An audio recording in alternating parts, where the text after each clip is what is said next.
Siap. Waalaikumsalam warahmatullahi wabarakatuh.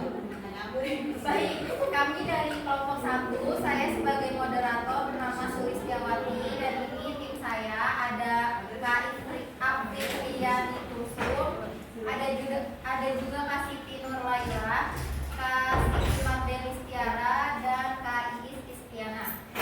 Baiklah, kita sekarang akan belajar tentang konsep dasar sosiologi. Konsep dasar sosiologi itu dibagi menjadi 4. Yang pertama ada namanya masyarakat. Apa sih masyarakat?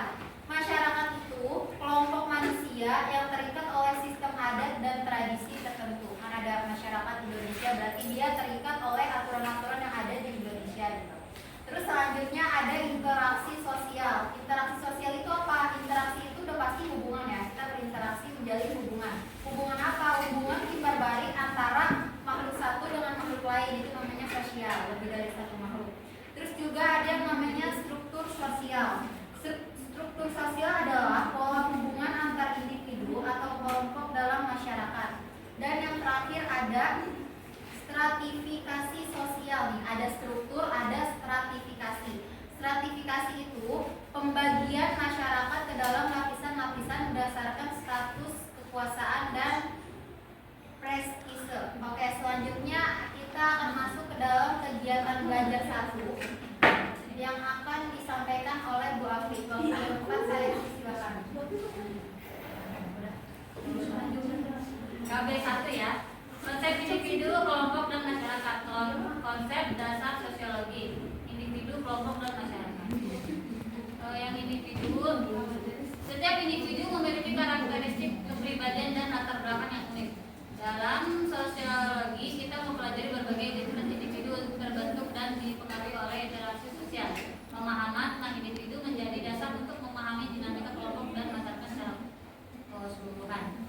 Kelompok manusia pada dasarnya adalah makhluk sosial yang cenderung membentuk kelompok-kelompok berdasarkan kesamaan minat, tujuan dan karakteristik. Kelompok sosial dapat berupa keluarga, komunitas, asosiasi atau kelompok-kelompok lain yang paling berinteraksi dan mempengaruhi satu sama lain.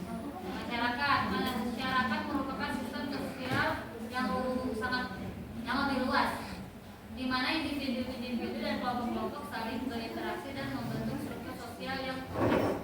Masyarakat memiliki norma, nilai, dan sistem yang mengatur perilaku anggotanya. Memahami tentang masyarakat menjadi inti dari studi sosiologi. Jadi kalau individu kepribadian masing-masing, kalau kelompok itu yang sesuai dengan minat dan tujuannya seperti kita nih, satu kelompok kelas semester 3 PGC semester 3 termasuk kelompok. Kalau masyarakat seperti yang ada di lingkungan kita. Selanjutnya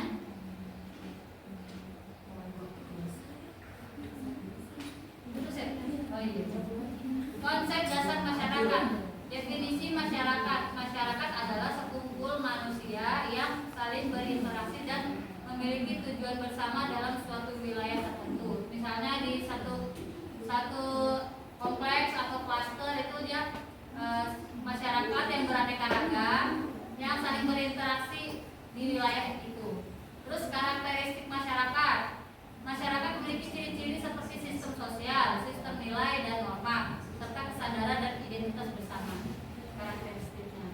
Tipe-tipe masyarakat. Masyarakat dapat dibedakan menjadi masyarakat tradisional, modern, dan pedesaan atau perkotaan. Kalau contohnya nih masyarakat tradisional, misalnya apa coba? Seperti yang ada di Baduy itu tradisional banget ya, seperti itu. Terus masyarakat modern yang biasa ada di perumahan gitu ya. Jadi isinya orang-orang yang tidak hanya satu wilayah, berasal dari satu wilayah tertentu, tapi berbagai macam.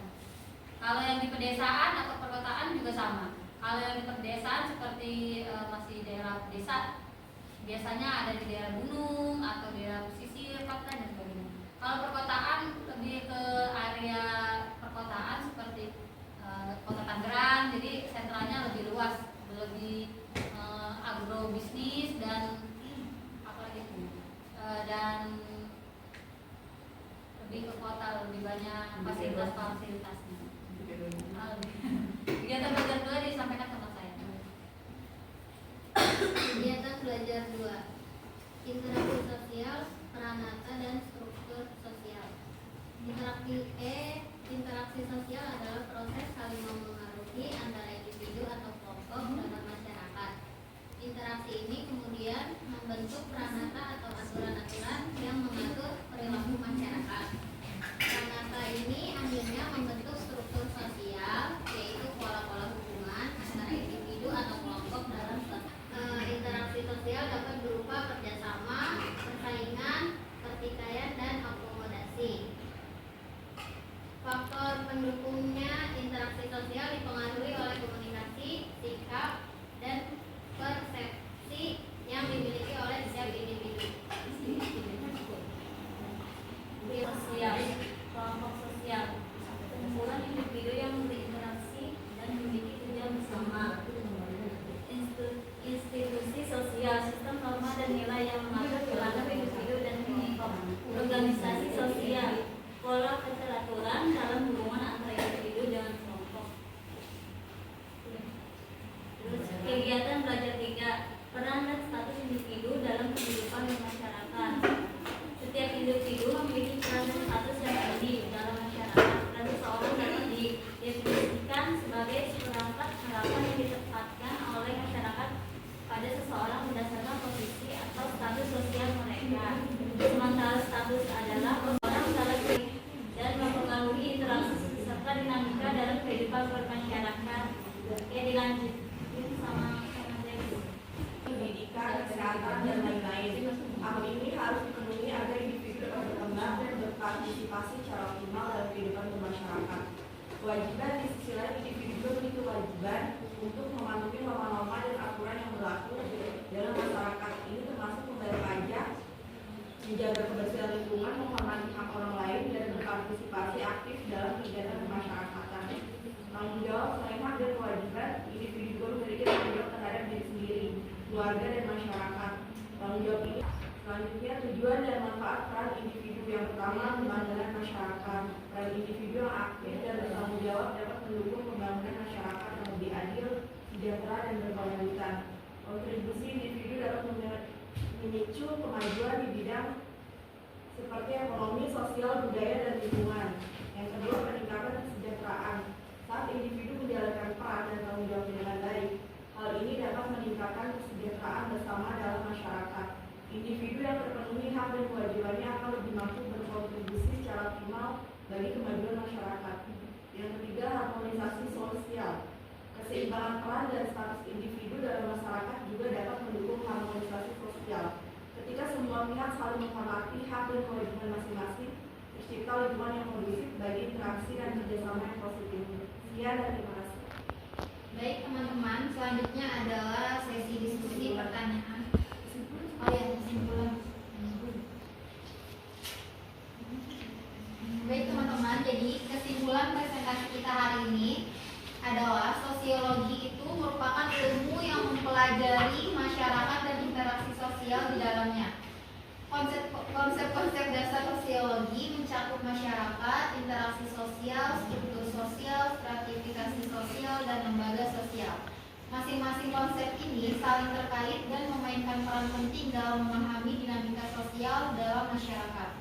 Pemahaman yang mendalam terhadap konsep-konsep sosiologi dapat membantu kita memahami fenomena sosial yang terjadi di sekitar kita dan mengembangkan solusi untuk masalah-masalah sosial yang dihadapi.